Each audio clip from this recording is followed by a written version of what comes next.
Olá, minha gente, tudo bem com vocês? Espero que estejam super bem e prontos para mais uma leitura da Palavra do Senhor.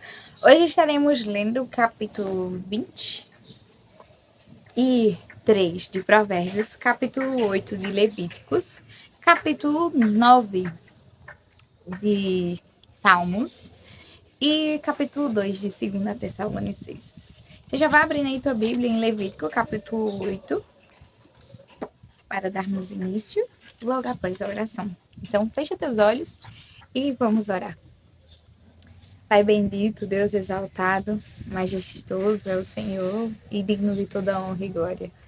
Bendizemos a Ti, ó Deus, pela graça de podermos estar aqui mais um dia, de podermos abrir os nossos olhos, de contemplar a beleza desse Teu vasto universo, de podermos ouvir, de podermos tomar conhecimento a respeito da Tua vontade, de quem é o Senhor, de todos os Teus feitos registrados na Tua palavra.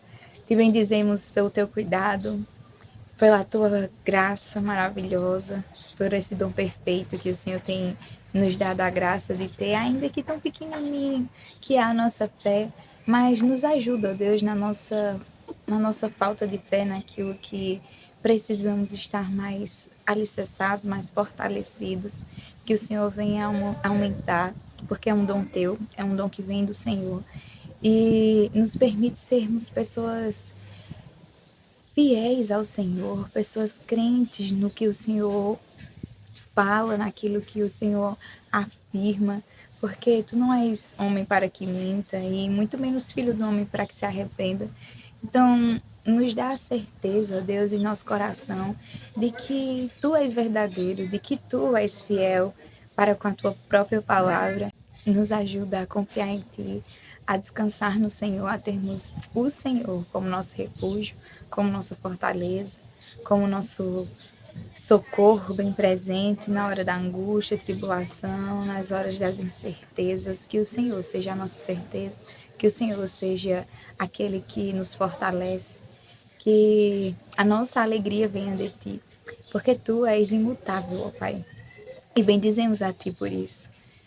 Te pedimos que o Senhor fale de forma graciosa aos nossos corações, nos dá do teu poder, ó Pai, do poder que vem do teu Santo Espírito, para que possamos compreender a tua palavra e vivermos, ó Deus, por meio dela com ousadia, de modo que as pessoas venham olhar para nós e venham ver a tua face, que venham ver o teu agir em nós e através de nós.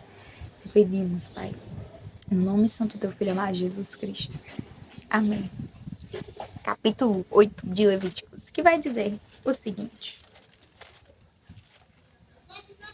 O Senhor disse a Moisés: Leve Arão e os filhos dele as vestes, o óleo da unção, o novilho da oferta pelo pecado, os 2 carneiros e o cesto dos pães sem fermento, e reúna toda a congregação à porta da tenda do encontro.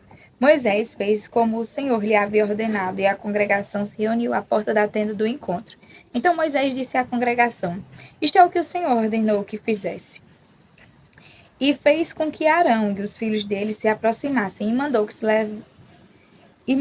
que se lavassem com água. Vestiu Arão com a túnica, cingiu com um cinto e pôs sobre ele a sobrepeles. Também pôs sobre ele a estola sacerdotal, cingiu com um cinto de obra esmerada da estola sacerdotal e o ajustou com esse cinto. Depois colocou-lhe o peitoral, pondo no peitoral o urim e o tumim. Ele pôs a mitra na cabeça e na mitra na sua parte dianteira, pôs a lâmina de ouro, a coroa sagrada, como o Senhor havia ordenado a Moisés. Então Moisés pegou o óleo da unção, ungiu o tabernáculo e tudo o que havia nele e o consagrou. 7 vezes ele aspergiu do óleo sobre o altar e ungiu o altar e todos os seus utensílios, bem como a bacia e o seu suporte, para os consagrar. Depois derramou do óleo da unção sobre a cabeça de Arão e ungiu-o para consagrá-lo. Também Moisés fez chegar os filhos de Arão, vestiu-lhes as túnicas, cingiu-os com o cinto e atou-lhes os turbantes, como o Senhor lhe havia ordenado. Então fez chegar o novilho da oferta pelo pecado, e Arão e os seus filhos puseram as mãos sobre a cabeça do novilho da oferta pelo pecado. Moisés matou o novilho, pegou um pouco do sangue, pôs isso com um dedo sobre o chifre do altar ao redor e purificou o altar. Depois derramou o resto do sangue na base do altar e consagrou para fazer expiação por ele. Depois pegou toda a gordura que está sobre as entranhas, a membrana do fígado, os 2 rins e sua gordura. E Moisés os queimou sobre o altar, mas queimou o novilho com o seu couro, a sua carne e o seu excremento fora do arraial, como o Senhor havia ordenado a Moisés. Depois fez chegar o carneiro do holocausto, e Arão e os seus filhos puseram as mãos sobre a cabeça do carneiro. Moisés matou o carneiro e aspergiu o sangue sobre o altar ao redor. Cortou também o carneiro em pedaços, e Moisés queimou a cabeça, os pedaços e a gordura. Porém, as entranhas e as pernas lavou com água. E Moisés queimou todo o carneiro sobre o altar. Era holocausto de aroma agradável, oferta queimada ao Senhor, como o Senhor havia ordenado a Moisés. Então fez chegar o outro carneiro, o carneiro da consagração. E Arão e os seus filhos puseram as mãos sobre a cabeça do carneiro. Moisés matou o carneiro, pegou um pouco do sangue e o pôs sobre a ponta da orelha direita de Arão, sobre o polegar da sua mão direita e sobre o polegar do seu pé direito. Também fez chegar os filhos de Arão, pôs aquele sangue sobre a ponta da orelha direita deles, sobre o polegar da mão direita e sobre o polegar do pé direito. E Moisés aspergiu o resto do sangue sobre o altar, ao redor. Pegou a gordura, a cauda, toda a gordura que está nas entranhas, a membrana do fígado, ambos os rins, a sua gordura e a coxa direita. Também do cesto dos pães sem fermento que estava diante do Senhor, pegou um bolo sem fermento, um bolo de pão azeitado e um pãozinho achatado, e o pôs sobre a gordura e sobre a coxa direita. E tudo isso pôs nas mãos de Arão e de seus filhos, e o moveu por oferta movida diante do Senhor. Depois Moisés o tomou das mãos deles e o queimou no altar sobre o holocausto. Era uma oferta da consagração por aroma agradável, oferta queimada ao Senhor. Moisés pegou o peito e moveu por oferta movida diante do Senhor. Era a porção que cabia a Moisés, do carneiro da consagração, como o Senhor lhe havia ordenado. Moisés pegou também um pouco de óleo da unção e um pouco do sangue que estava sobre o altar e aspergiu sobre Arão e as suas vestes, bem como sobre os filhos de Arão e as suas vestes. E consagrou Arão e as vestes dele também, com os filhos de Arão e as vestes deles. Moisés disse a Arão e aos seus filhos: cozinhe a carne diante da porta da tenda do encontro e a comam ali junto com o pão que está no cesto da consagração, como tenho ordenado, dizendo: Arão e os seus filhos a comerão. Mas ao que restar da carne e do pão vocês devem queimar. Não se afastem da porta da tenda do encontro por 7 dias, até o dia em que se cumprirem os dias da consagração de vocês, porque o Senhor consagrará vocês durante 7 dias. Como se fez nesse dia, assim o Senhor ordenou que se fizesse em expiação por vocês. Fiquem, pois, à porta da tenda do encontro dia e noite, por 7 dias, e observem as prescrições do Senhor, para que não morram, porque assim me foi ordenado. E Arão e os seus filhos fizeram todas as coisas que o Senhor havia ordenado por meio de Moisés. Capítulo 8 do livro de Salmos, capítulo 9 do livro de Salmos. Eu te louvarei, Senhor, de todo o meu coração. Cantarei todas as tuas maravilhas. Em ti me alegrarei e exultarei. Ao teu nome, ó Altíssimo, eu cantarei louvores. Pois ao retrocederem os meus inimigos tropeçam e somem da tua presença. Porque defendes o meu direito e a minha causa, no trono te assentas e julgas retamente. Tu repreendes as nações, destrói o ímpio e para todo sempre lhes apagas o nome. Quanto aos inimigos, estão consumidos, suas ruínas são perpétuas, arrastaste as suas cidades, até a memória deles pereceu. Mas o Senhor permanece no seu trono eternamente, trono que erigiu para julgar. Ele mesmo julga o mundo com justiça, julgará os povos com retidão. O Senhor é também alto refúgio para o oprimido, refúgio nas horas de angústia. Em ti, pois, confiam os que conhecem o teu nome, porque tu, Senhor, não desamparas os que te buscam. Cantem louvores ao Senhor, que habita em Sião. Proclamem entre os povos o que ele tem feito. Pois aquele que requer o sangue, lembra-se deles. E não se esqueça do clamor dos aflitos. Compadece-te de mim, Senhor. Vê a que sofrimentos me reduziram os que me odeiam.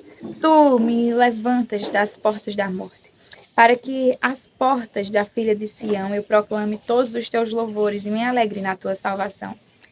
As nações se afundaram na cova que fizeram. No laço que esconderam ficou preso o seu pé. O Senhor se dá a conhecer pelo juízo que executa. Os ímpios ficam enredados nas obras de suas próprias mãos.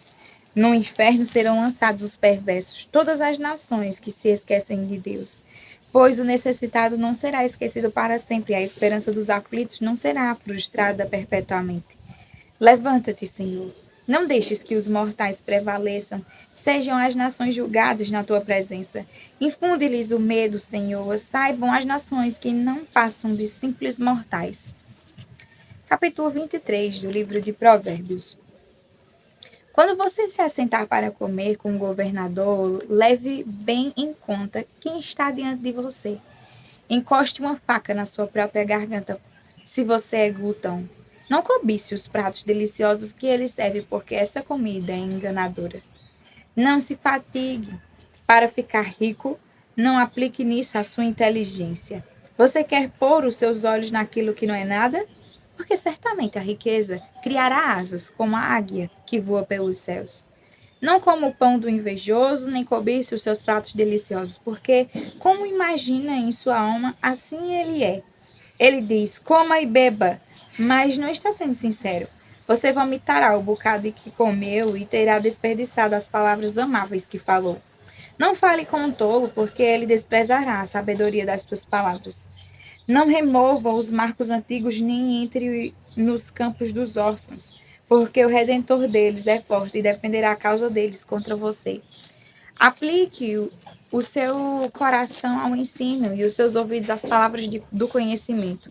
Não deixe a criança sem disciplina, porque se você a castigar com a vara, ela não morrerá. Você a castigará com a vara e livrará a alma dela do inferno. Meu filho, se o seu coração for sábio, também o meu coração se alegrará. O meu íntimo exultará quando os seus lábios falarem coisas retas. Não tenha inveja dos pecadores, pelo contrário, persevere no temor do Senhor todo o tempo, porque certamente haverá um futuro e a sua esperança não será frustrada. Escute, meu filho, e seja sábio. Guie o seu coração no caminho reto. Não se junte com os beberrões nem com os comilões, porque os beberrões e os comilões acabam na pobreza, e a sonolência os levará a vestir trapos. Escute o seu pai, que o gerou, e não despreze a sua mãe quando ela envelhecer. Compre a verdade e não a venda. Compre a sabedoria, a instrução e o entendimento. O pai de um justo fica muito feliz, e quem gerar um filho sábio terá nele a sua alegria. Dê essa alegria ao seu pai e à sua mãe, que se encha de felicidade aquela que o deu à luz. Meu filho, preste bem atenção no que eu digo, e que os seus olhos se agradem dos meus caminhos. Pois uma prostituta é como uma cova profunda, e a mulher estranha é como um poço estreito. Como assaltante, ela fica à espreita e multiplica entre os homens os infiéis. Para quem são os ais? Para quem são os pesares? Para quem são as rixas? Para quem são as queixas? Para quem são os ferimentos sem motivo? E para quem são os olhos vermelhos? Para os que se demoram em beber vinho, para os que andam buscando bebida misturada. Não olhe para o vinho quando se mostra vermelho, quando resplandece no copo e desce suavemente. Pois no fim morderá como a cobra e picará como a víbora. Os seus olhos verão coisas esquisitas e o seu coração o levará a dizer coisas perversas. Você será como o que se deita no meio do mar e como o que se deita no alto do mastro do navio. Você dirá, fui espancado, mas não doeu. Bateram em mim, mas eu não senti nada. Quando vou despertar? Então voltarei a beber. Capítulo 2 de 1 Tessalonicenses.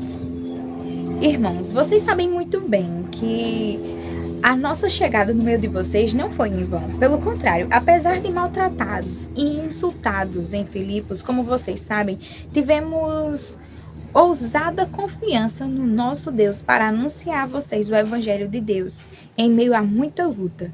Pois a nossa exortação não procede de erro ou de intenções impuras, nem se baseia no engano. Pelo contrário, visto que fomos aprovados por Deus a ponto de Ele nos confiar o Evangelho, assim falamos não para agradar as pessoas, e sim para agradar a Deus, que prova o nosso coração. A verdade, como vocês sabem, é que nunca usamos de linguagem de bajulação, nem de pretextos gananciosos. Deus é testemunha disso. Também jamais andamos buscando elogios das pessoas, nem de vocês, nem de outros. Embora, como apóstolos de Cristo, pudéssemos ter feito exigências, preferimos ser carinhosos quando estivemos aí com vocês, assim como uma mãe que acaricia os próprios filhos. Assim, com muito afeto, estávamos prontos a lhes oferecer não somente o Evangelho de Deus, mas até mesmo a própria vida, porque vocês se tornaram muito amados por nós. Pois vocês, com certeza, se lembram, irmãos, do nosso esforço e fadiga e como trabalhamos de noite e de dia para não vivermos à custa de nenhum de vocês. Proclamamos a vocês o Evangelho de Deus. Vocês e Deus são testemunhas de como nos portamos de maneira piedosa, justa e irrepreensível em relação a vocês, os que creem. E vocês sabem muito bem que tratamos cada um de vocês como um pai trata os seus filhos, exortando, consolando e admoestando vocês a viverem de uma maneira digna de Deus, que os chama para o seu reino e a sua glória. Temos mais uma razão para incessantemente dar graças a Deus. É que, ao receber a palavra que de nós ouviram, que é de Deus, vocês a acolheram não como palavra humana, e sim como em verdade é a palavra de Deus, a qual está atuando eficazmente em vocês, os que creem. Tanto é assim, irmãos, que vocês se tornaram imitadores das igrejas de Deus que se encontram na Judéia, que estão em Cristo Jesus. Porque também vocês sofreram da parte dos seus patrícios as mesmas coisas que eles, por sua vez, sofreram dos judeus, as quais não somente mataram o Senhor Jesus e os profetas, como também nos perseguiram. Não agradam a Deus e são adversários de todos, a ponto de nos impedirem de falar aos gentios para que estes sejam salvos, a fim de encherem sempre a medida de seus pecados. A ira, porém, caiu sobre eles definitivamente. E nós, irmãos, estando separados de vocês por breve tempo, ficando longe dos olhos, mais perto do coração, com muito mais empenho e com grande desejo, procuramos ir vê-los pessoalmente. Por isso queremos ir até vocês, pelo menos eu, Paulo, por mais uma vez. Porém, Satanás nos barrou o caminho. Pois quem é a nossa esperança, ou a alegria, ou a coroa em que nos gloriamos na presença do nosso Senhor Jesus Cristo em sua vinda?